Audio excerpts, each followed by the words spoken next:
Hello everyone and welcome back to another Forza Horizon 4 video. I keep wanting to say Motorsport, but no, it's Horizon 4. Yes, welcome. In the background I'll have some Forza Horizon 4 gameplay.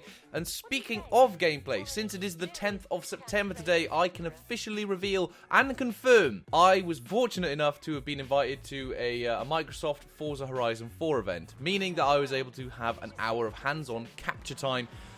Thus meaning, this Thursday on the 13th of September, there will be exclusive Forza Horizon 4 gameplay on this channel. Now, there is a roster of content coming to this channel. I've got loads of clips. We're only allowed to record an hour, but I've crammed as much in as possible. So make sure you're subscribed to the channel so you do not miss it. On the Thursday, there will be 2 videos. Same as for the Friday. They will be uploaded at 8 o'clock in the morning and 5 o'clock in the evening. And then I'll be doing single videos a day for a little bit up until the launch of Horizon 4. Very excited to get into that. I've been trying very hard with YouTube recently, so this is going to be a big step forward for me. So yes, make sure you're subscribed and click the notification bell so you do not miss the new Forza Horizon 4 content that I've got coming out on the 13th of September. I'm so glad I can finally say that out loud now. It's so nice to say. Anyway, today we're going to be talking about 3 big things that have recently been developed in the Forza Horizon 4 news and community.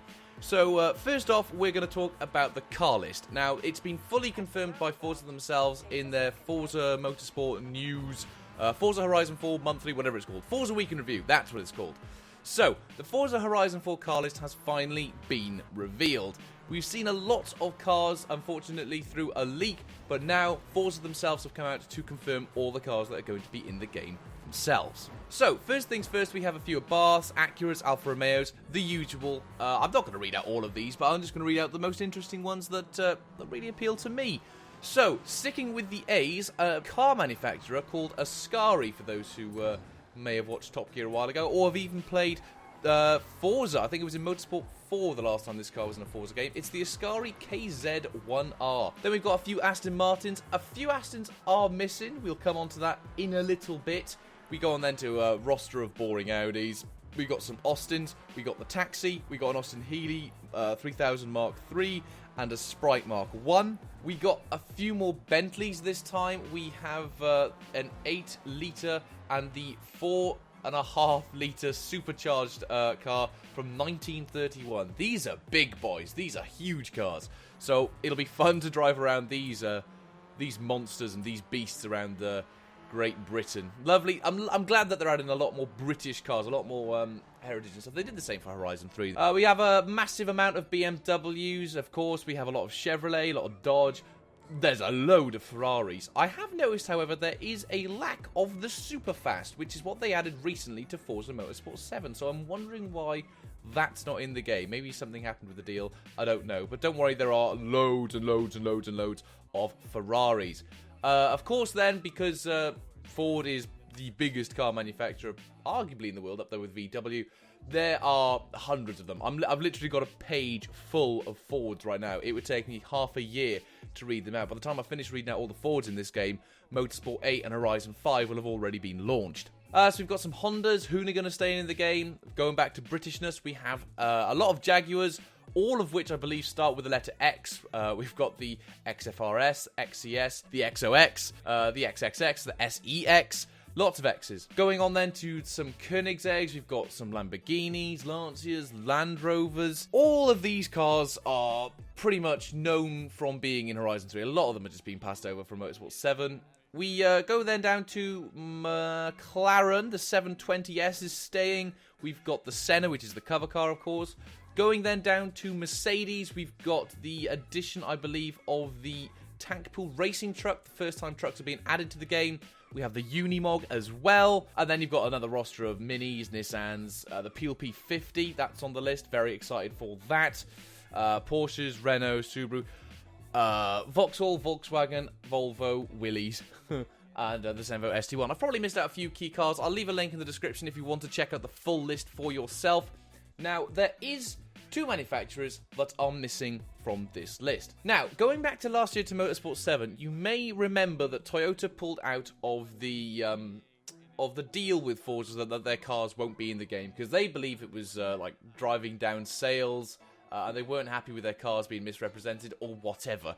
Basically, they got their panties in a twist for no apparent reason. Because the only way I see it is if you've got your car in a game, it's free advertisement. No way can someone drive a car in a game and be like, oh yeah, this is a really cool, accurate representation. The only people who believe that are young kids and morons. There is no sane person that drives a video game and feels like this is the same as real life. It's just not. But going back to the manufacturers, recently Mitsubishi have now pulled out for, I'm guessing, the same reason, because they've got their panties in a twist. And personally, I think it's because the cars that they're making these days are pretty damn pants. Apart from the new Toyota, what was it, Supra, I think, that they're making. That's the only cool car that Toyota, I think, are going to be making in the future. Mitsubishi, when was the last time they made a good car, other than the, the Evo series? None of them have been that interesting or entertaining for a long time now. So, I think that's probably why. People are buying the old cars in Forza, but not the new ones. And as a Toyota or Mitsubishi, dealer or whatever, you might be thinking, well, why are they buying all these classic cars? They're not brand new from us. We want them to buy our brand new cars.